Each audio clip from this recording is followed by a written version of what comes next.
the people of Kenya, out of free will, without blackmail, intimidation, or threats, to make their choices free of violence.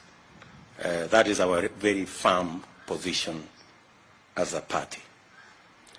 I'm going to ask members of the PG to read the statement on behalf of our parliamentary group, starting with Alice Wahome.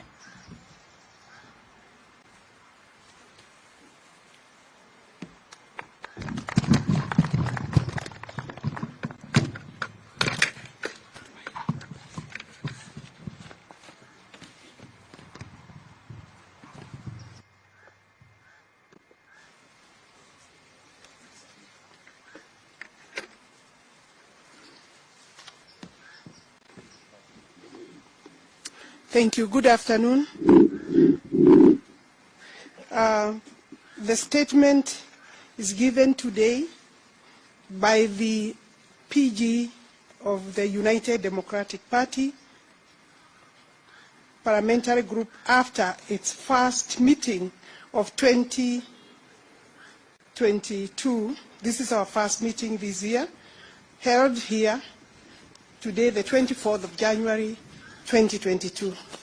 Today, the United Democratic Alliance Party's parliamentary group held its first meeting for the year 2022. At the meeting, members were appraised of the progress made so far in galvanizing the party's position on the country's political spectrum. Members also had the opportunity to vigorously interrogate and audit the party's platform for socio-economic transformation based on the Hasra Nation's bottom-up economic framework. Pertaining to physical developments, members expressed grave concern over attempts by the government to increase the national debt ceiling in order to extend cover for reckless expenditures and wanton siphoning of public resources that continue to disgust and nauseate Kenyans. This nauseating and unprecedented profligacy has become the intolerable monument of the handshake era. You know, we are in the handshake era since 2018. Accordingly, the PG resolved to resist any further attempts to burden the people of Kenya with the unaccountable debt. Party members have therefore resolved to oppose the proposals in the finance bill to tax people of this country any further. The UDA, as a matter of policy, is categorically opposed to the anti-poor fiscal measures and the sort of predatory taxation or the use of national revenues to sponsor unconscionable wanton waste. We look forward to participating vigorously in parliamentary business that will generate pro-poor measures and policies to address the urgent problems of the majority. As a first step, the UDA parliamentary group, has also resolved to amend the budget policy statement in order to increase the allocation to the counties to near 35%. We see this as a practical measure to increase resources to finance service delivery at the real bottom of our socio-economic pyramid. And I confirm that it is true. We met yesterday and we were guests at the ANC National Delegates Congress, and we did today confirm the movement forward, and we will engage and continue to engage the Ford Kenya and ANC, including their parliamentary groups that will be meeting with them soon. Thank you.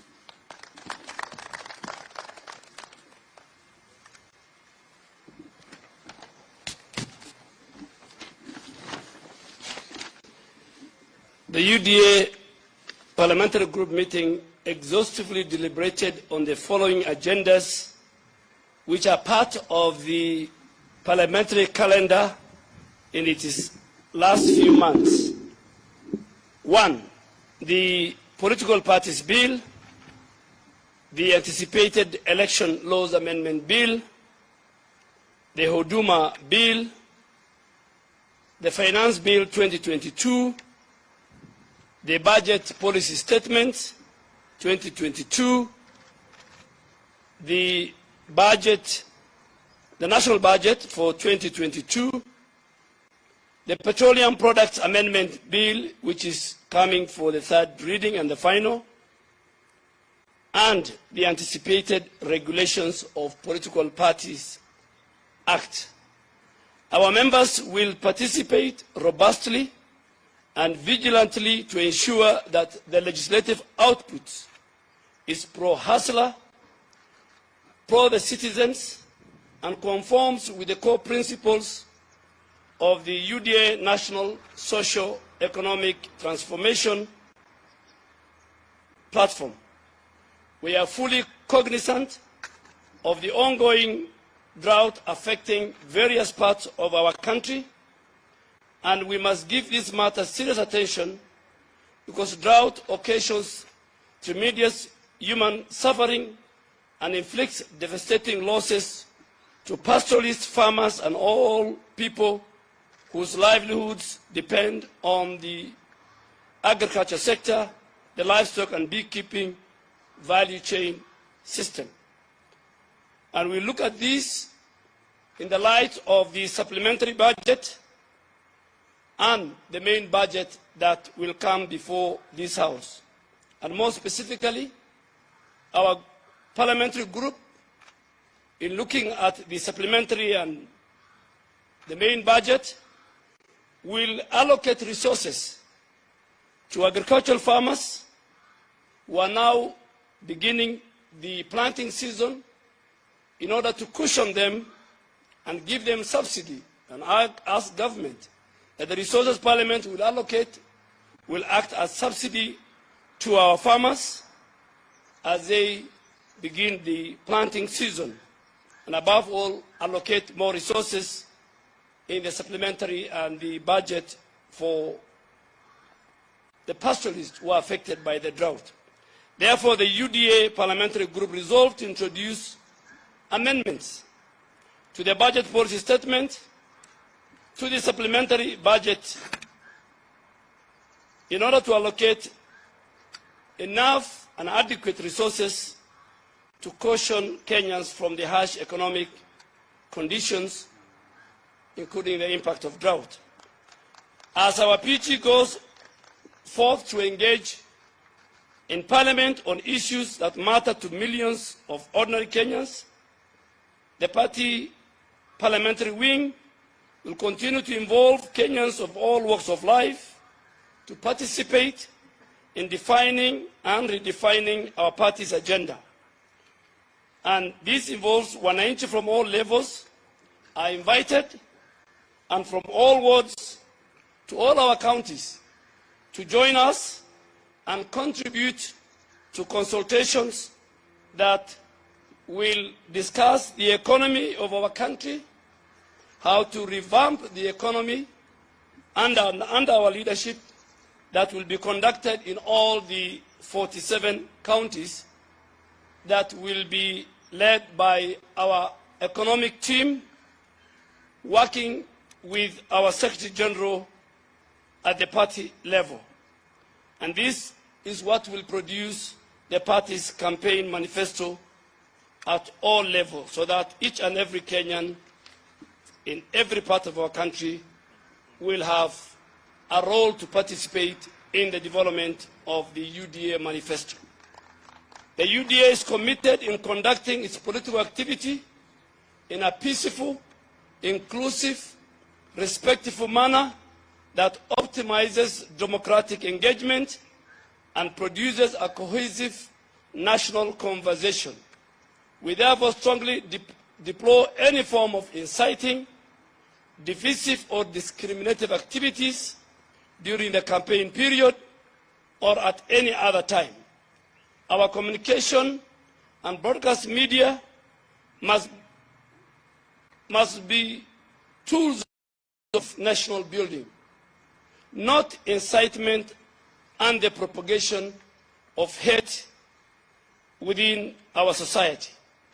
Our criminal justice system must perform its constitutional duty of protecting freedom of the citizens and effectively dealing with antisocial tendencies during the campaign period. As our party leader and the Deputy President of the Republic of Kenya has said it earlier, the parliamentary group has also endorsed our partnership between UDA, ANC, and Ford Kenya, and we have agreed that on all programs, and even in Parliament, on all programs of joint rallies, and that our leadership in the National Assembly and in the Senate will have a further consultation with the leadership of ANC and Ford Kenya, so that at the legislature we form a common ground and a purpose that will benefit the people of Kenya. Thank you very much.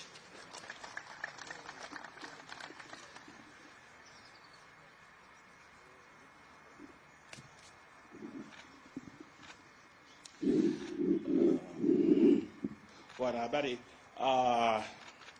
leo tumekuwa na mkutano wa wabunge wa chama cha UDA tukiwa na maseneta na magavana wetu hapa hivi leo, na tumejadili mambo muhimu ya kitaifa, ikiwepo kwamba sisi kama chama cha UDA tumekataa mambo ya uchochezi na mambo ya vurugu na mambo ya kuleta mshike katika taifa hili la Kenya wakati huu wa uongozi na kama wakati wa uchaguzi. Na kama chama tumesema kwamba wale wapinzani wetu ambao wako kule, hao pia watupatie msimamo wetu kuhusu mambo ya uchochezi na mambo ya fujo ambayo sisi tumeyakataa, na hao pia tunawaomba na kuwauliza kwamba watoe taarifa yao kuhusu maneno haya. Pili, kwamba mkutano huu tumekubaliana kuhusu ile miswada na mijadala na sheria ambazo zinakuja katika bunge, kwamba sisi kama UDA tutasimama kidete na watu wetu na wabunge wetu watakuwa bunge kujadili na kuhakikisha kwamba sheria ambazo zinapitishwa, ikiwamo bajeti ambayo inakuja na ile pesa ambayo itafadhili bajeti, kwamba sisi tutasimama kwamba miswada yote ambayo itapitishwa pale isimame na Wakenya wale wa kawaida, kwamba zile pesa ambazo zitatengewa zitengewe watu ambao kwa sasa wanapata shida na uchumi huu wetu, wale wananchi wetu wa kawaida. Na pia tunasema kwamba katika mambo ya agriculture na ile budget statement ambayo itakuja, sisi kama wana UDA tutasimama na wakulima, na tunasema kwamba vile bei ya mbolea imefika takriban shilingi 6,000, sisi kama UDA tutajaribu kusukuma na tutasukuma kwa nguvu tuiteremshe mpaka ifike 2,500, ili wakulima wetu ambao wanategemea, wananchi wetu wanategemea ukulima, na wakati huu wa ukulima, season ya ukulima na mfumo wa ukulima unaanza, ili waweze kupata nafuu na wapate mazao ambayo pia wanaweza kuuza kwa bei nzuri wakiwa katika huko mashinani. Na pia tunataka kusema kwamba, na hii ndio maneno tumesema katika PG, kwamba uchaguzi unaokuja tunauliza Wakenya wawe na amani, wawe na uwiano, lakini wachague viongozi ambao watapeleka gurudumu la taifa la Kenya mbele, na kuangalia kwamba wetu, kusisitiza kwamba uchumi wetu ndio kipaumbele wa timu yetu hii ya UDA, kwamba tutaangalia kila njia ili kila Mkenya aweze kufaidika katika serikali ambayo inakuja. Baadhi ya sheria ambazo zitakuja ni ile political parties bill. Kuna sheria za uchaguzi ambazo zinakuja, ambazo tunajua sheria hizi zinajaribu kuhujumu kuhujumu uchaguzi unaokuja hapo mbeleni, kwamba zile marekebisho ya sheria ambayo yanakuja yatakuwa katika bunge sio kujaribu kusaidia uchaguzi, lakini kuhujumu uchaguzi. Na sisi kama chama cha UDA tumesema tutasimama kidete na Wakenya kuhakikisha kwamba tutakuwa na uchaguzi ulio wa huru na wa haki na ambao utakubalika na kila mtu. Kuna sheria zile inaitwa Huduma Bill, na sisi tumeona katika hii sheria inayokuja ya Huduma Bill iko na vipengele ambavyo havisaidii Wakenya, lakini vinasaidia wale Wakenya kidogo ambao wanatafuta mamlaka kwa njia ya utapeli hapa Kenya. Na kusema kwamba the Petroleum Products Bill ambayo itakuja katika bunge, sisi tunasema kwamba uchumi wa Kenya unazidi kuzodorota kwa sababu ya haya maneno ya mambo ya petroleum, mambo ya petroli. Na tunasema kwamba tukipunguza bei ya petroli, uchumi wa Kenya pia utapanda. Na sisi kama wana UDA ambao tunaamini kwamba sisi tunasimamia wale wananchi wa pale chini, wananchi wadogo, tutahakikisha kwamba wananchi wanapata haki katika hii sheria ambayo inakuja. Na pia kusema kwamba sisi tutakuwa ngangari sana huko Senate kuhusu hii maneno ya Regulations of Political Parties Act. Kama vile mlituona pale National Assembly, pale bunge la kitaifa, pia pale Senate tumejipanga kupambana kuhakikisha kwamba sheria ambazo zinapitishwa ni sheria ambazo zitasaidia Wakenya, sio kusaidia Wakenya wachache ambao wanataka mamlaka kwa mlango wa nyuma. Asanteni sana, Mungu atubariki.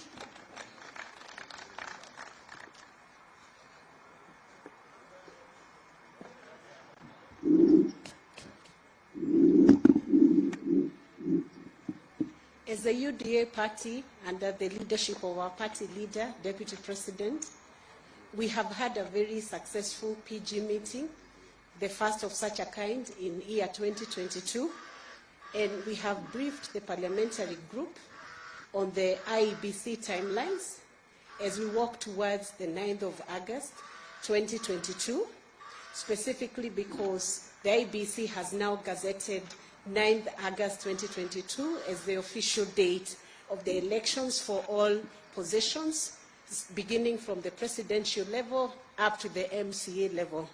In preparation towards this date, this election date, the party has briefed the parliamentary group of all the logistical preparations that the party has done towards the nominations, and we continue to assure our aspirants that every preparation is being made at the party level, at the NEC level, to ensure that everybody will get a free and fair chance to contest under the UDA ticket. And at this very early opportunity, let me welcome the partnership of the ANC and Ford Kenya. UDA is a big party, the doors are open, and we welcome many more such partners who would wish to partner, those who find consensus and mutual agreement with the bottom-up economic policy that is going to improve the livelihoods of Kenyans at large. We have also taken this opportunity to discuss the progress of the appointment of the polling center coordinators that has been happening countrywide in the 47 counties. This program was supposed to expire, the days for doing this program was supposed to expire last week, but we have extended this period to allow up to Friday of this week for all those counties that have not concluded the exercise to be able to take time and agree by consent how we are going to appoint and how they will appoint the names of polling center coordinators. The exercise is intended to strengthen the party grassroots structures. It is not intended to cause contestations or fights in the counties and constituencies and wards. So we encourage all our aspirants to work together and agree on that list of names, and these coordinators will be very effective in managing the affairs and the activities of the party at grassroots level. However, we would wish to clarify that these coordinators are not going to be conducting the nomination process, so there is no need for people to fight. There is no need for aspirants to contest over these names, but everybody must get a chance in giving a name of a polling center coordinator, especially when they are registered as aspirants within the UDA party. So thank you very much, and we continue to welcome everybody to join the UDA party. And the young people who have not registered as voters, you have a window right now. IEBC is having an enhanced voter registration program running up to the end of the month. Please make a point of registering if you are not yet registered. And for all those who would like to join the UDA, please visit the e-citizen, resign from the parties that you have been, the parties you do not want to be in, and join the UDA party. Asante sana.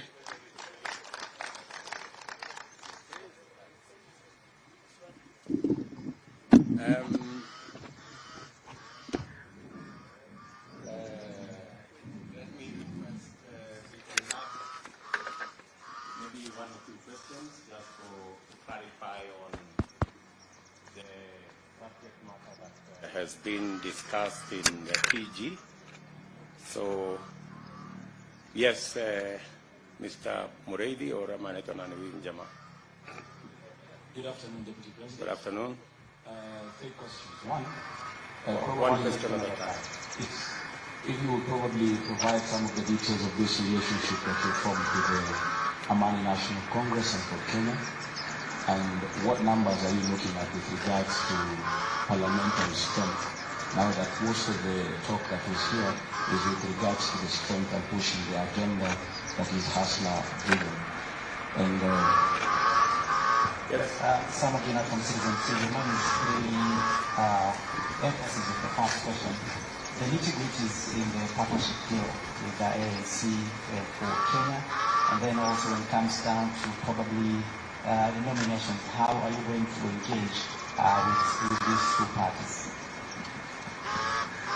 Thank you very much. As you can see, we do not have the other members of our now enlarged team, ANC and Ford Kenya, in our midst. So we will not be in a position to discuss details.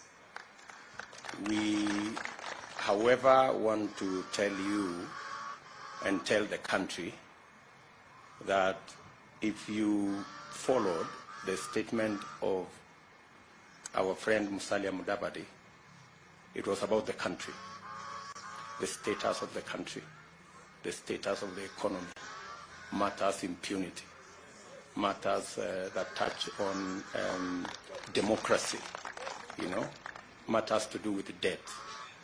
Those are the issues at the heart of our conversation with our partners in ANC and Ford Kenya. They are the priority discussions that we are having on how do we get this country from where it is, because something urgent, something major has to be done, and that is the discussion we are having. The rest of the details of our relationship will be in subsequent documents. Any relationship between parties will be filed with the registrar of political parties at an appropriate moment. So you might have just to wait a bit for you to get those details, and they will be public. They will not be. They will be very public documents. So you don't have to worry and try and fish around for those details. On the other matter, that on matters to do with Parliament, we are having our parliamentary group meeting today. Our friends will be having, I think, theirs tomorrow or the day after, and we will then subsequently agree on how we are going to conduct parliamentary business and what kind of format we are going to adopt in making sure that we prosecute that parliamentary business jointly and in a coordinated manner. As you heard us announce yesterday, we have already agreed on a series of rallies Wednesday through Saturday, and you will of us in the coming days. So relax. Any other questions? Yes, my good friend, that should be the last one. James Mbaka from this town. About two questions. One, you've taken as previous political forming a coalition, what makes ANC or for the Kenya rather getting a preferential treatment in your arrangement and in pushing towards the general election? Is about the political parties amendment bill that is in Parliament. Your new partners have had different to how coalition political parties should approach elections. Now with the coming in on board for the ANC, are you going to see that really rather issues that are thank you so much. UDA continues to believe that the way to eliminate ethnicity from our politics is to work on a national political party. That's a very firm position. We have, however, worked with other political parties for purposes of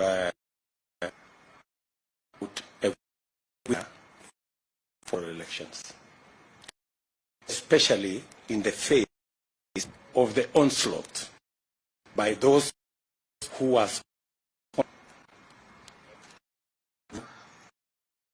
ethnic parties. We've seen a proliferation of political parties sponsored purposely for purposes of dividing people and working on dividing our bases. And Ford Kenya have suffered the same fate. ANC have suffered the same fate. And that's the reason why we have decided to come together to stall this onslaught on divisive, sponsorship of parties not meant for any other purpose, but meant for the purposes of dividing people. And that is our mission, that these sponsored political outfits that are indeed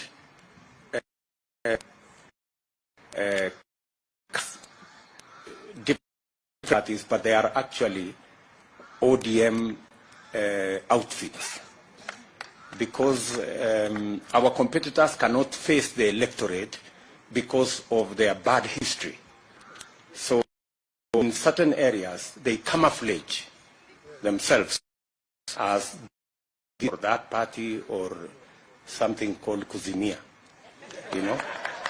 I mean, who doesn't know that this whole charade around Kuzimia is just ODM trying to reincarnate itself and to pose as something different from what the people of Kenya know them to be. And that is our very firm position. And we have agreed with our partners, ANC and Ford Kenya, that our mission is, as opposed to what our competitors are doing to create divisions, our mission is to unite the country. And so we are pursuing that mission. I thought we have closed that chapter. Thank you very much, good people.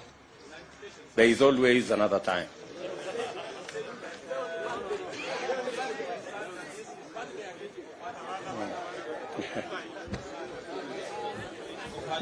This other one is being sponsored. And number two, now that you're also being open to coalitions, why would your members be opposed to a law that is creating an avenue for creating coalitions?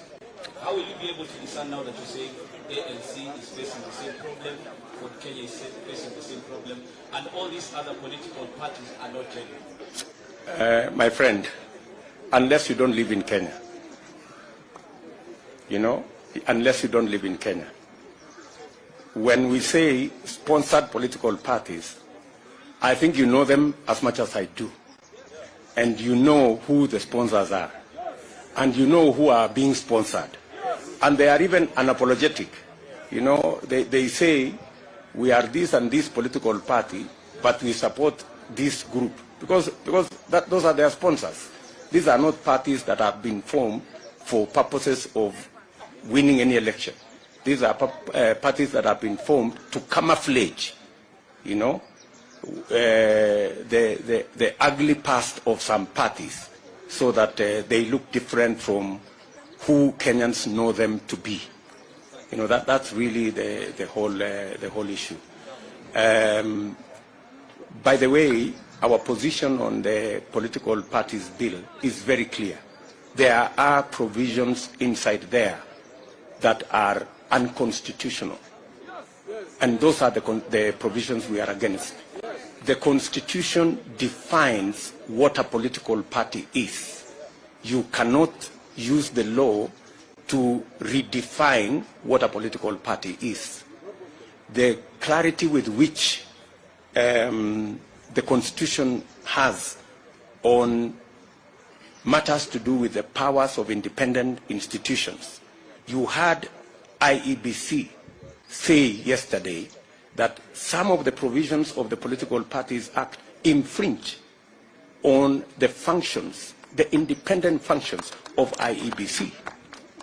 And I am sure that even if this law is forced through, Kenyans will stand up to it and challenge it in the right places so that the Constitution is upheld and a free, fair, democratic elections are held. Thank you very much, good people. Asanteni sana. Well done.